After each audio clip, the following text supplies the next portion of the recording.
ইতালির নুল্লাওস্তা বা work permit কিসের ভিত্তিতে দেওয়া হয় আজকের ভিডিওতে সেটা জানাবো। হাই এভরিওয়ান, আসসালামু আলাইকুম। শফিকুল ইসলাম বলছি ইতালির আনকোনা থেকে। আশা করছি সবাই ভালো আছেন।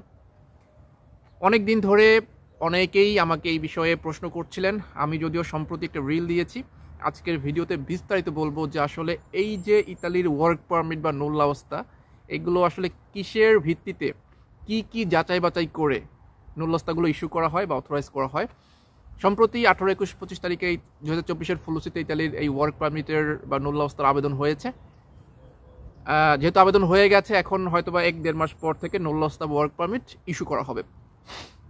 আচ্ছা, এখন এই নুল্লাওস্তাগুলো আসলে কিসের ভিত্তিতে দেওয়া হয় দেখেন, এখানে কয়েকটি পয়েন্ট আছে। প্রথম যে পয়েন্ট, টাইমিং। আপনি যদি আগে আবেদন সাবমিট করতে পারেন সেক্ষেত্রে আপনার প্লাস পয়েন্ট। 2 নম্বর পয়েন্ট হচ্ছে ডকুমেন্টস, আপনার ডকুমেন্টস, মালিকের ডকুমেন্টস। 3 নম্বর পয়েন্ট হচ্ছে শহরভিত্তিক যে কোটা থাকে এই কোটার আয়তায় থাকা। 4 নম্বর যে পয়েন্ট সেটা হচ্ছে ভাগ্য। এই 4টি পয়েন্ট মূলত আপনার ফেভারে থাকতে হবে। যদি থাকে তাহলে আপনি নুল্লাওস্তা পাবেন 100% বলা যায়। এখন আমি একটু ব্যাখ্যা করি উদাহরণ সহকারে, তাহলে আপনারা সহজেই বুঝতে পারবেন। আর টাইমটা কেন গুরুত্বপূর্ণ সেটাও বুঝতে পারবেন। অনেকেই বলেন যে টাইমটা গুরুত্বপূর্ণ না, বাট আমি বলবো টাইমটা অবশ্যই গুরুত্বপূর্ণ। আচ্ছা দেখেন, লাইক আনকোনা আমার শহর, আমি আনকোনা শহরে থাকি। 2024-এর ফুলুসিতে টোটাল কোটা আছে 1,51,000। তার মধ্যে যদি আনকোনার কোটা হয় 100, আমি ধরে নিলাম আনকোনার কোটা 100, যদিও এখনও শহরভিত্তিক কোটা ভাগ করা হয় নাই, আমি ধরে নিলাম আনকোনার কোটা আছে 100। আনকোনা শহরে আবেদন জমা পড়ছে ধরে নিলাম 1000টি, ঠিক আছে। এখন এই যে 100টি কোটা দেওয়া হয়েছে, যারা প্রথমে আবেদন সাবমিশন করবেন তাদেরগুলোই কিন্তু আগে কোটার মধ্যে ঢুকানো হবে বা প্রবেশ করা হবে বা কোটার মধ্যে ফরওয়ার্ড করা হবে। লাইক আপনার আবেদনটি জমা পড়ছে 9টা 1-এ, এবং এটাই হচ্ছে আনকোনার সবচেয়ে কম সময়ে আবেদন জমা, তাহলে আপনারটা আগে প্রবেশ করবে কোটার মধ্যে। তারপর 9টা 1-এ যদি আরও থাকে 9টা 2-এ, 9টা 3-এ, 9টা 4-এ, 9টা 5-এ, এরকমভাবে কোটার মধ্যে প্রবেশ করানো হয়। এভাবে 100টি কোটার মধ্যে প্রবেশ করানো হবে। তারপর শেষ, তারপর যারা আবেদন করছেন তাদেরগুলো ওয়েটিংয়ে থাকবে।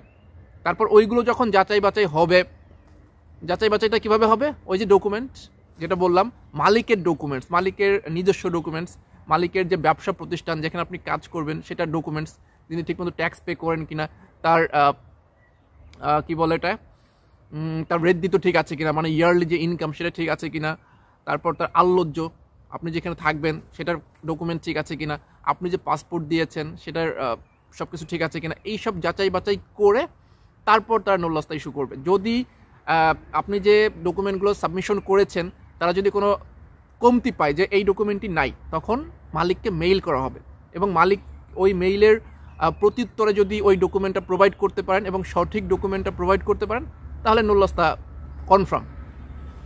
এই তার মানে কি টাইমিংটা অবশ্যই গুরুত্বপূর্ণ। এখানে আরেকটা ব্যাপার বলি, যে টাইমিংটা যদি গুরুত্বপূর্ণ হয় তাহলে 9টা 15, 20, 25-এ কী করে নুল্লাওস্তা পায়, এখানে একটা ফ্যাক্টটা একটু বোঝাই বলি। ধরেন আনকোনা শহরে বললামই 100টি কোটা আছে। এখন আনকোনা শহরে সবচেয়ে কম সময়ে আবেদন হয়েছে ধরলাম 9টা 15-তে। 9টা 15-র আগে কেউ আনকোনা শহর থেকে আবেদন সাবমিশন করতে পারে নাই, কারণ সার্ভার প্রবলেম করেছিল। সেই ক্ষেত্রে 9টা 15-তে যিনি আবেদন করছেন তিনি কিন্তু আগে কোটার মধ্যে ঢুকবেন, এবং 9টা 15, 16, 17, 18, 20, 100 জন কোটার মধ্যে ঢুকে যাবেন। তার মানে কি 9টা 20-এও কিন্তু নুল্লাওস্তা পাচ্ছে মানুষ বা পাবে, যদি তার ডকুমেন্টস ঠিক থাকে।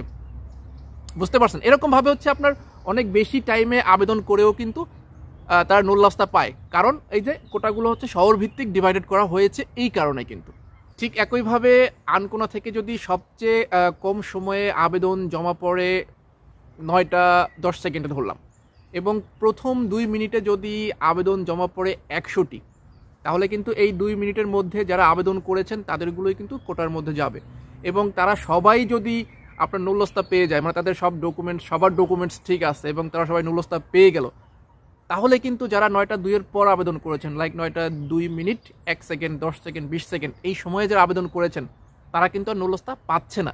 তার মানে আগে আবেদন করেও, ইনিশিয়াল প্রাথমিক সময়ে আবেদন করেও কিন্তু নুলস্তা পাওয়া যায় না, এটাও বুঝতে হবে। মানে টাইমিংটা অবশ্যই গুরুত্বপূর্ণ, পাশাপাশি এই যে কোটা সিস্টেম, শহরভিত্তিক কোটা সিস্টেম, এটাও কিন্তু গুরুত্বপূর্ণ, এবং ডকুমেন্টস, মানে সব কিছুই কিন্তু বেশ গুরুত্বপূর্ণ, একটা আরেকটার সঙ্গে কানেক্টেড, ইন্টার রিলেটেড। সো এই হচ্ছে মূল ব্যাপার, নুলস্তা আসলে কী কী কারণে উঠে। অনেকের দেখা যায় যে আগে আবেদন হয়েছে, একদম ইনিশিয়াল সময় আবেদন হয়েছে, ওই শহরে কোটাও আছে ভালো, বাট তিনি নুলস্তা পান নাই। এরকম অনেকে আমাকে পাঠিয়েছেন, ডিসেম্বর আবেদন করেছেন, এখনও নুলস্তা পান নাই। সো আমি বলবো যে তাদের হয়তোবা ডকুমেন্টসের সমস্যা আছে, যেহেতু আগে আবেদন হয়েছে, কোটার মধ্যেও হয়তোবা গিয়েছিলেন তিনি, বাট যে ডকুমেন্টসগুলো প্রোভাইড করেছেন মালিকের, সেই ডকুমেন্টসগুলো হয়তোবা ভুল ছিল বা কারেক্ট ছিল না, বা এরকম হতে পারে মালিককে মেইল করা হয়েছিল, মালিক ওই মেইলের প্রত্যুত্তরে ওই যে ডকুমেন্টসটা চাওয়া হয়েছে ওটা তিনি প্রোভাইড করতে পারেন নাই, বা প্রোভাইড করলেও হয়তো বা সঠিক ডকুমেন্ট তিনি দেন নাই, বা তার রেট দিতে তার যে রেট দিত ইয়ারলি ইনকাম সেখানে ঘাটতি ছিল, বা আল্লজ্জ যে পেপার সেটায় সমস্যা ছিল। মানে যে কোনো সমস্যা অবশ্যই আছে, এই কারণেই কিন্তু নুলস্তা ইস্যু হয় না আগে আবেদন করার পরেও। আর পরে আবেদন করার সত্ত্বেও নুলস্তা কেন উঠে সেটা কিন্তু আমি একটু আগে ব্যাখ্যা করলাম। সো এই আশা করি আপনারা ক্লিয়ার, আমি ক্লিয়ার করতে পারছি। এই বিষয়টা অনেকেরই ব্রেনে ঘুরপাক খাচ্ছিল যে আসলে কেন এরকম হয়, কেন আগে আবেদনে নুলস্তা ওঠে না, পরে আবেদনে ওঠে। এই আজকের ভিডিও এই পর্যন্তই। যদি ভালো লাগে ভিডিওটি অবশ্যই লাইক করবেন এবং কমেন্ট করে আপনার মূল্যবান মতামত জানাতে পারেন, আর অবশ্যই ভিডিওটি বেশি বেশি শেয়ার করবেন। সো সবাই ভালো থাকুন, সুস্থ থাকুন, আল্লাহ হাফিজ, আসসালামু আলাইকুম।